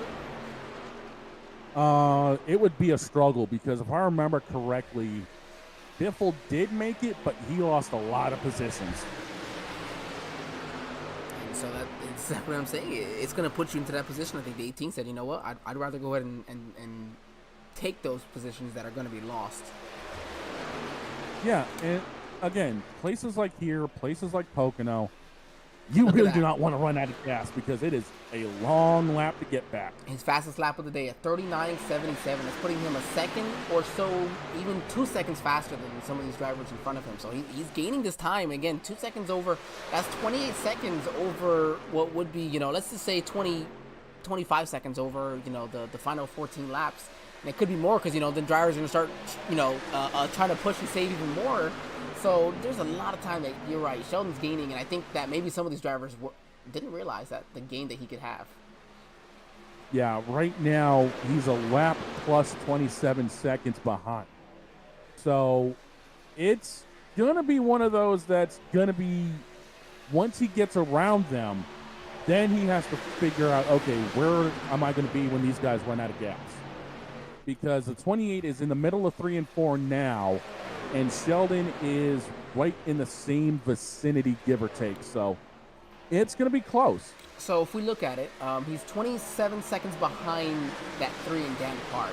So the way that Dan is trying to save fuel, and again with the laps left, he's going to actually catch and pass Dan for that position, and Josh right in front of him actually as well. And Sheldon had actually pit from the 11th position, so this is actually going to be a win-win more than likely situation for Sheldon, because it looks like he'll pass them and get that spot back. At this point, anything from there would just be bonus, kind of icing on the cake for Sheldon. So I think that's a hat off decision to him. Hey, I'm running 11th, and what can I do to do something else? I can't win the race from 11th, but can I still get that top 10? Can I gain 2 or 3 more spots or avoid losing those spots? And I think that's smart. 95 on pit road. Yep, 95 on pit road here. Could this be the start of the dominoes of everyone else coming in? Because if the 95 says, no, I know I'm not going to make it, how long before everyone else behind him comes in? As Larry Mack says, you made your bed, you got to go lay in it now. I mean, there's no... there's no... I mean, unless you know for a fact at this point, yeah, I cannot make it after saving all this fuel. Let's say the 7 might be coming down pit lane. You see him, look at him slowing up as much as he is. Yeah, he's trying to get to the bottom. Yeah, He's got 3 people with him. The 21, the 1. Yeah, the 21 and the 1 are with him too. Oh, the 1 got a little bit too quick there. And the 21 and the 1. Sorry to cut you off there. Those were the 2 of the drivers who came on and topped off. So it's looking like, yeah, those are the decisions. Those decisions are being changed in real time. They cannot make it on fuel. Yeah, and I'm a little concerned about the 21 because he smoked both front tires slowing down. I don't know if he got it down to the speed limit or not. And what are those tires going to be like heat-wise as well? Because you're not really allowing them to cool down as you typically might think on a caution. So he really heated them up going into it. And here comes the 28 down. Oh, the 28! Oh, he's going to get sideways. He's going around in front of everybody. There goes your leader. Oh, right on the and he jumps the curb. I don't know if that's going to do any damage. He curbed it. Because of the way where it hit, I think it should be okay, but his chances are over right there with that spin. And that's what happens on coming in hot, These are old tires as well. These guys are on a green flag run here. Yeah, that's going to ruin the 28's chances of winning this race, I think. Unless there's a caution, I think that's going to ruin it for him. All right, so your top 5 drivers on track: Joshua McClune, Jonathan Byer, Jeremiah Stutzman, Dan Park, Josh Fox have not come down pit lane. Joshua McClune, your leader, is going to come down pit lane now. Let's see if the 13 is going to follow suit. Nope, he stays out. 88's coming. No. And nope, 88's just staying down on the apron. Now, I've been seeing this since drivers started coming down pit lane. The 88's been getting down to the apron. He's trying to run as little of this racetrack as possible, the shortest distance possible, on top of the fuel of what he's doing, letting off the fuel. And I think it's something as well you gotta think about. You save fuel, but yeah, go ahead and do the shortest distance. What's you don't make it off of 4, you're gonna wonder, man, if I had just cut the distance a little bit, did I have enough? Yeah, definitely. He has definitely checked up his speed. 44 seconds a lap now. So yeah, he's definitely checking something up here. Now, the 7, Josh, and the 95 of Devin Smith, they took 4 tires from the looks of it, 14-second stops. Guys in front of them, 4, 5, 6-second tops. It could be right sides or fuel only. And so that gives a guy like, let's see, Ben Park, Joshua Reese, he's the guy leading the strategy right now in the 5th position. He's got a 3-second lead over that 7, who just put the fastest lap of the day, a 39.49. So over those 7 laps, what is it? Can he make up that time? Probably. I think he'll probably make up a second lap at this point. Yeah, but the question is, are there enough laps to do it? A second a lap? Yeah, there's going to be enough laps. Bayer now up front, he's 21 seconds ahead of Joshua Reese, 23 seconds ahead of Balliet there, the 7 truck. So he's got an 11.5 second lead over second place, and so he's got a good amount where he could be he should be coasting. Or is he coming down? He's coming down. He's coming down. He ain't gonna make it. I just don't think anybody can make it from here. Everybody's just hoping for a caution, I think is what it was. Yeah, I think everyone's plan was hope a yellow came out, but it didn't happen. But the 88 looks like he's just going to try to motor on through and, try to win it this way. He did not come down and top off on that before, so I would really find that different. No, but he's running like 44, 45-second laps. Here comes Dan Park and Joshua Fox. As Joshua gets swallowed up 4 wide. Not too surprised there. He's on strategy is just trying to save fuel. So now the 7 did get back around these guys before we have an opportunity to see. You see how much those fresh tires made a difference. All right, you got to look at it right now. He's 5 seconds back of the 88. The 88 ran a 44.21. The 7 ran a 39.57. He is going to get there. Yeah, he's easily going to get there. I think the 88 and the 3, I think, are just looking to try to get points finishes. They probably knew they weren't going to have a chance to win, so they're just looking to get some point finishes. Well, the 3 was running, again, probably around the 10th, maybe 9th or 10th position. So right now in second is still a positive situation. You can get behind the 88 here, maybe get some extra draft to try to save some extra fuel. Yeah, but right now, I think what they're doing is they're going to run the train on the inside, and then they're just going to let the 7 go past because neither one of those two are going to have a fight in this one. Well, the 3 is going to get around to the outside. He's going to say, maybe can I get a lap lead? Oh, maybe not. No, here comes the 7. Josh. Nope, the 7, defending champion of this series said, yeah, no, I'm taking this one. The 7 to the lead with only, I believe, 4 laps left. We're down to 3 laps to go. 3 laps. Yep. 6 miles. That's a long way around still. Yeah, right now the 88's dropped to 4th, and he's going to end up probably dropping at least outside of the top 5 by the time this is over. So I think it's still going to be a net gain at the end of the day for both of these trucks, the 88 and the 3. All right, now you tell me. Caution comes out. What's happening? Caution comes out. The 3 and the 88 are jumping up and down for joy because they might actually have a dog in this fight. Everyone else is like, well, crap.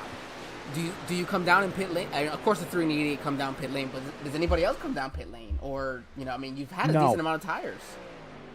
No, you're done with the tires. Everyone else basically just put on their last set. You're done. Well, that's true. Yeah, we've had a lot of drivers probably putting in that last set, but it doesn't matter right now because that 7 is flying with plenty of space ahead of him. Yeah, that 7's got nothing but daylight between him and the flags and him in the rearview mirror. As we're getting ready to see Barney wave the white flag. It's going to be one more time around from here in the Irish Hills of Michigan. Right now, the 7 just needs to hit his marks. Devin Smith in the 95 is 2.2 seconds back.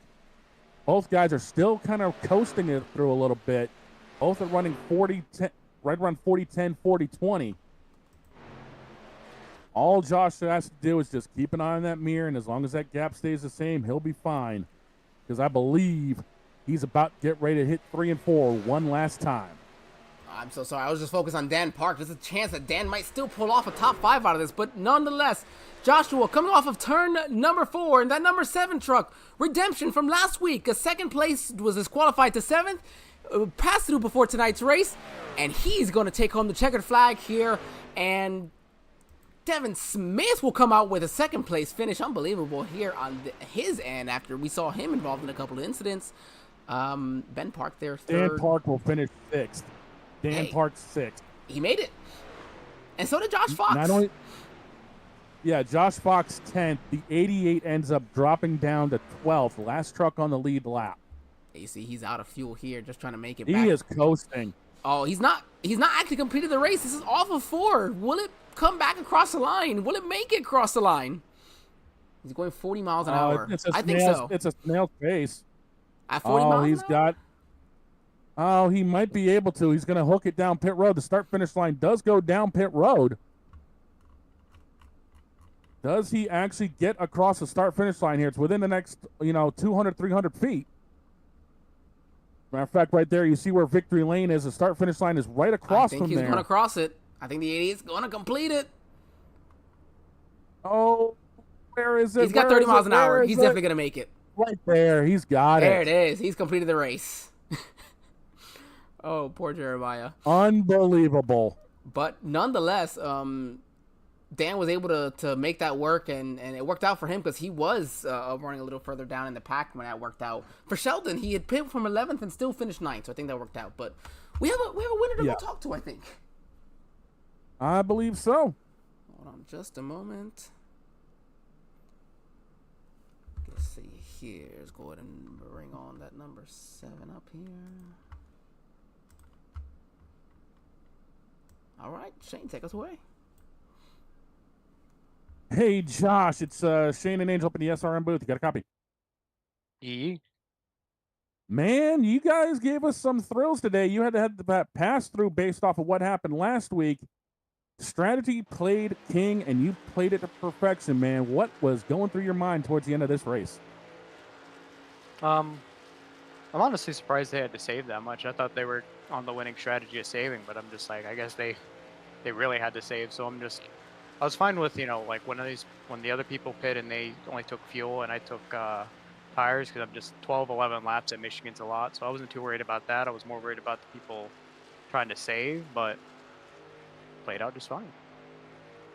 Yeah, and the way this race played out, I think we had a green flag run of something like 50 laps, give or take.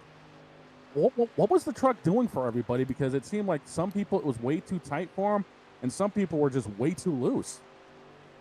It was kind of just like, truck was a little bipolar in the way of just like 1 and 2, like especially if you cross like the bottom seam, like it was pretty like loose as a transition, like, and 3 and 4, like as the run went on, got pretty like actually like tight off. So I'm just like, we kind of have like mismatch of a corner where you kind of tight in one and loose in the other.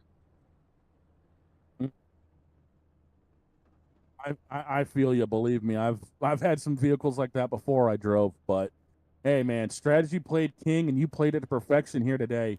Before we let you celebrate this win, who do you got to thank on that 7 to help you get done here tonight? I'd just like to thank my team, Ben, JB, and you guys for putting on the broadcast, and Adam for putting on the league. Hey, well, go celebrate this win. You're padding the points lead a little bit more. We'll see you next week, bud. Congratulations. Thank you. Yeet. All right, that was our race winner here in that number 7 truck. We're going to bring in now the 95, Devin Smith from Chambersburg, Pennsylvania. Devin, how are we doing today?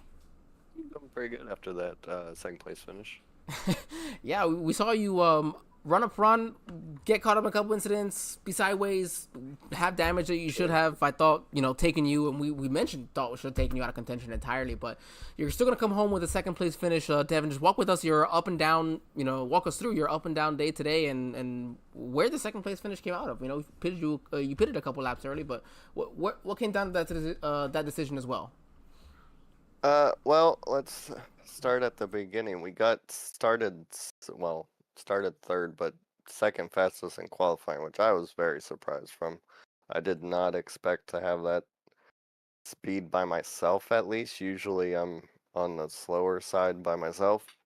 But we managed to have some good speed. I guess I hit the lines exactly how I needed to. But yeah, the first pit stop, or first green flag pit stop, we had a little wheel hop issue, which luckily only touched the inside wall, didn't give me any damage.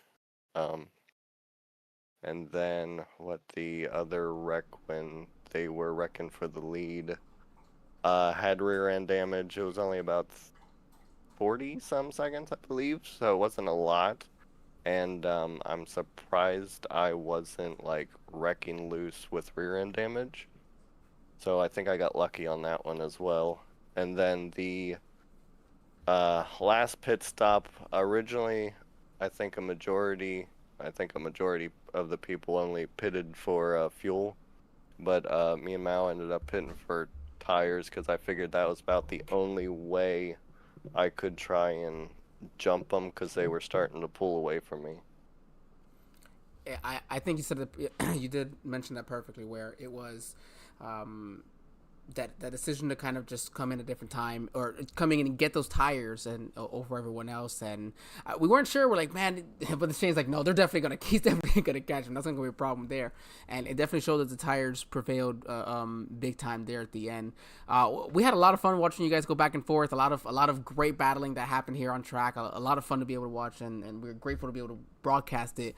Devin, I'm sure you're gonna have as well some people you'd like to thank, some friends, family, and sponsors that of course that you'd like to thank before we do let you go. Well, yeah, I'd like to thank you guys for broadcasting the league this year.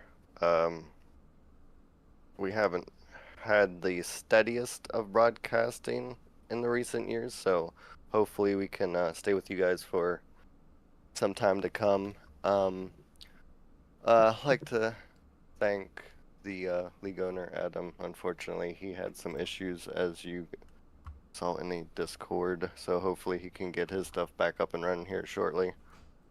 The team that I run with, they're always a good help with strategy-wise, especially Brandon. And they're always a blast to race with and do other things around throughout the week and whatnot.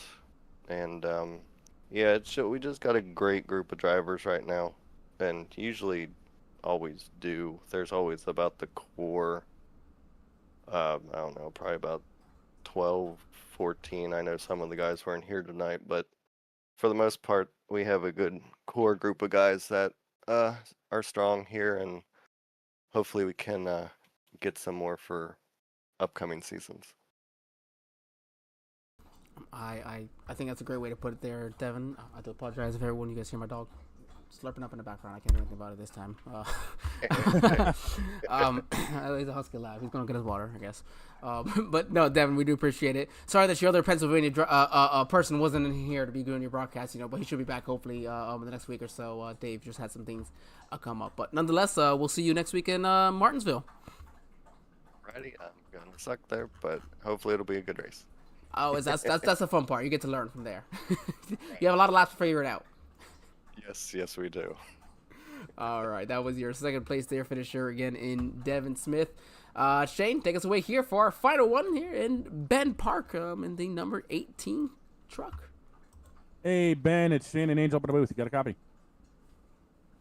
Yeah, can you guys hear me? Yeah, we got you loud and clear, bud. Talk to us about that last little bit of the race, because strategy played king and you were able to save enough and then come down pit road and run hard enough to finish third place tonight. You also gave us some great views of the action. How did it look out there?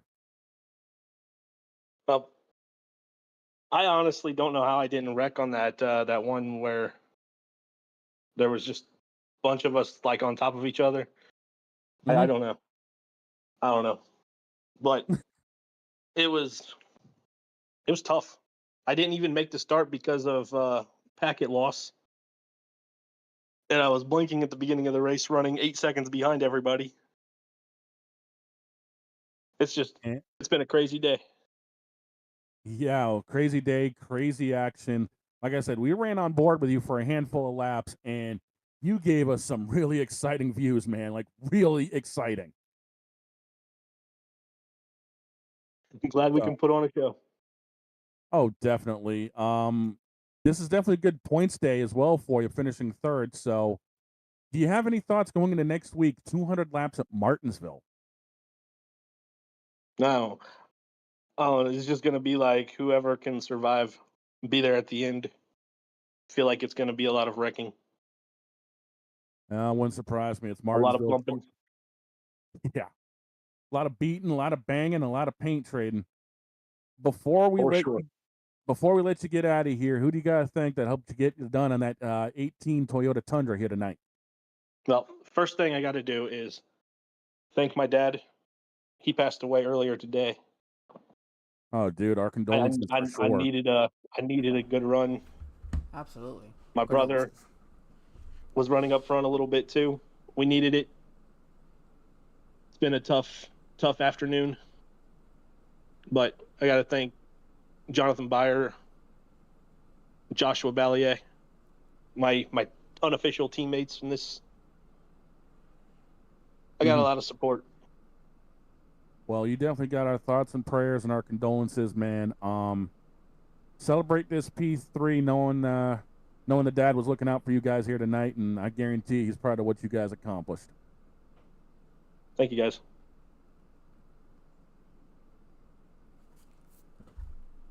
Right, that was your third place finisher in Ben Park, and that shows you, how much, we forget sometimes that we do have, of course, our lives, outside of this. Shane, I know we talk about it, of course, but the drivers as well, and the fact that we had two drivers here tonight, brothers there, and Ben and Dave, that they are and Dan, that being brothers, having lost their father earlier today. So I know that the league owner is very grateful that they would have still came out to race. I'm sure it was a good little distraction as well for them, and nice to see they both had a good run as well, to be able to kind of paid homage there to their father. So of course, our condolences, our prayers out to them, their family. In this tough time, we're happy that we could be at least a part of a good situation here, for today, where at least they got to have a good run in tonight's race. Yeah, definitely. Speaking of tonight's race, the rundown one more time before we get out of here. The defending champion, Joshua Ballot, takes home the checkered flag. Devin Smith picks up P2. Ben Park will round out your podium. Then it's Joshua Reese, Joshua McClune, Dan Park, Kyle Lingerfeld, Brandon Combs, last week's winner, Sheldon Swindell, and Josh Fox, your top 10.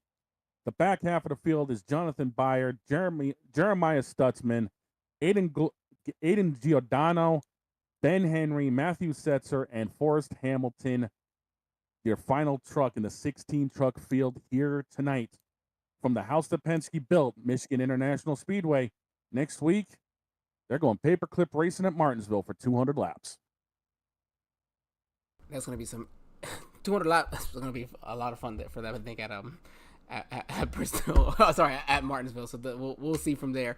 We thank you, of course, everybody for joining us here tonight. Our sponsor here, one of our partners, Premier Racing Setups, for joining us here. We didn't get a chance to even show them a second time. This racing was so darn good. Such good action for the 16 trucks that we had on track. So, but again, thank you everybody for joining us tonight. Those of you that were in the YouTube chat watching us, thank you so very much. Make sure you share, like, subscribe, whatever you got to do. Get those bell notifications running with us.